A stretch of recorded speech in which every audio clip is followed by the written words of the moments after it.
জয় রাধে, জয় নিতাই চৈতন্য। আশা করি সবাই খুব ভালো আছেন।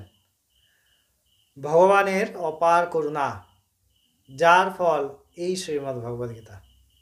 তিনি করুণাপূর্বক যদি গ্রন্থ অর্জুনকে না বলতেন, আমরা এই কথামৃত পেতাম না।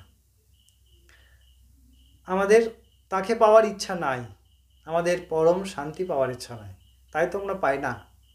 আমাদের একমাত্র ইচ্ছা হয় আমরা জগতের ভোগ্য বস্তুগুলিকে নিয়ে খেলা করি। আমরা জানি এগুলো আগে ছিল না, এটাও জানি আমাকে মারা যেতে হবে, যদিও বা এটাও সত্য নয়।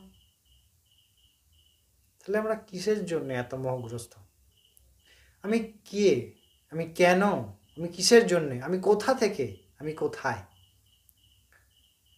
এই প্রশ্নগুলো নিজেকে করা খুব প্রয়োজন।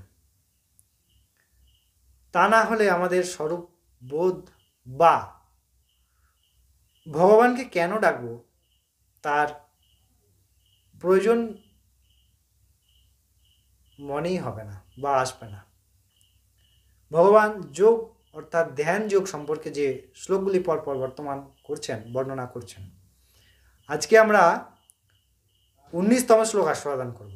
এই 19তম শ্লোকে ভগবান বলছেন যে যখন যোগী স্বরূপ বোধে স্থিত হয়ে যায়, ধ্যানের পরে যখন স্বরূপে স্থিত হয়ে যায়, তখন তার স্থিতি কেমন হয়, তিনি কেমন প্রকৃতির হয়। যেমন আমরা এখন প্রকৃতিতে স্থিত, আমরা স্বরূপে স্থিত নয়, আমরা নিজেতে স্থিত নয়, আমরা প্রকৃতির প্রপঞ্চনায় স্থিত, তাই আমরা চঞ্চল। না শত বিদ্যাতে ভাব না ভাব বিদ্যাতে ঈশতঃ। যখন হয়ে যাবে তখন এমন স্থিতি হয়, কোনো ভাবনা নাই, কোনো চিন্তা নেই, চিন্তা করার মতো কোনো বস্তুই থাকে না। এখন আমাদের খারাপ ভালো কিছু একটা চিন্তা হচ্ছে, কিন্তু স্বরূপ বোধ হয়ে গেলে চিন্তা করারই কোনো বস্তু থাকে না। চলুন অবশ্যই আমরা সেই প্রসঙ্গে আপনাদেরকে অবগত করব। আগে আমরা শ্লোকটি শুনে নিই। ভগবান 19তম শ্লোকে অর্জুনকে উপদেশ করছেন যে यथा दीपो निवातस्थो नेङ्ग्यते सोपमा स्मृतः योगिना यतचित्तस्य युञ्जतो योगमात्मनः। অর্থাৎ ভগবান বলছেন নিষ্কম্প বায়ুযুক্ত স্থানে প্রদীপ যখন জ্বলে, সেটি যেমন সুন্দর একইভাবে স্থিরভাবে জ্বলে, কোনো কম্পায়মান হয় না, তেমনি যোগ অভ্যাসকারী সংযত চিত্ত যোগীগণ তেমন স্থির, শান্ত, গম্ভীর। যিনি ভগবানের ভজন করেন তার স্থিতি তাকে দেখলে বোঝা যায়, যারা আধ্যাত্মিক মার্গে চলেন তাকে দেখলে বোঝা যায়।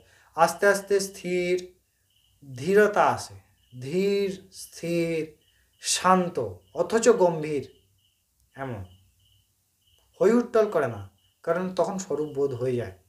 তখন সেই যোগী কেবলমাত্র সেই পরম আনন্দেই স্থিত হন, তার স্বরূপেই স্থিত হন। তাই আমাদেরকে সেই যোগের দ্বারা সেই পরম আনন্দ স্থিতি, যারা যোগ ধ্যান যোগ, ভগবান এতগুলো যোগ বর্ণনা করলেন, যে কোনো যোগ দ্বারা আমরা ভগবানকে করতে পারি, ভগবানকে প্রাপ্ত করতে পারি।